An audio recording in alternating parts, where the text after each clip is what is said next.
the Vice President has been invited to participate.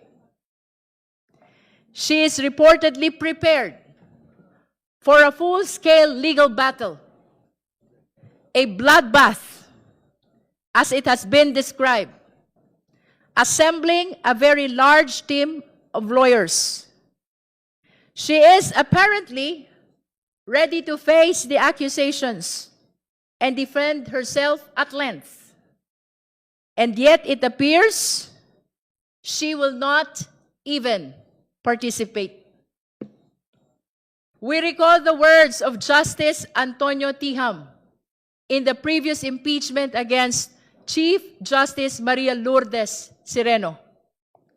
Failure to participate in the hearings before the Committee on Justice is tantamount to a culpable violation of the Constitution. Ayon sa pananaw na iyon, ang hindi pagharap sa proseso ay maaaring ituring na patuloy na paglabag sa saligang batas. Ang tanong ngayon, maaari rin ba nating sabihin ito sa Vice Presidente? Let us remember, the Vice President took the same oath.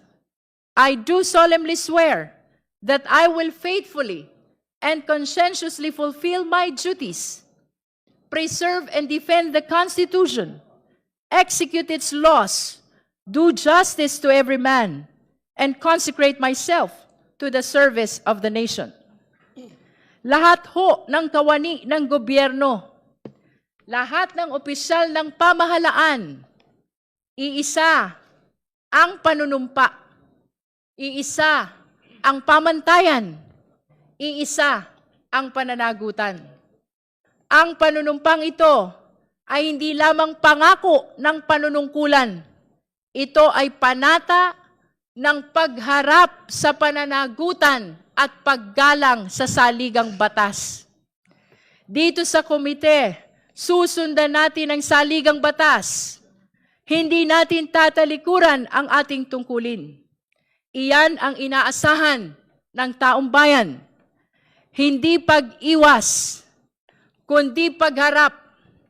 Hindi katahimikan, kundi pananagutan.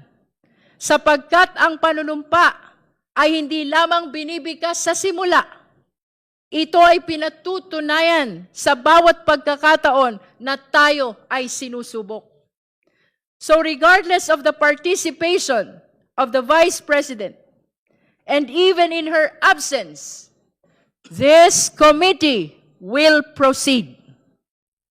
We will do our duty with resolve, without hesitation, and without delay. The Constitution entrusts the House with the exclusive power to initiate impeachment cases, and this committee stands at the forefront of that responsibility. Tayo lamang, ang Committee on Justice lamang, ang tahasang binigyan ng ganitong tungkulin sa saligang batas. In the end, this is not merely a procedural exercise.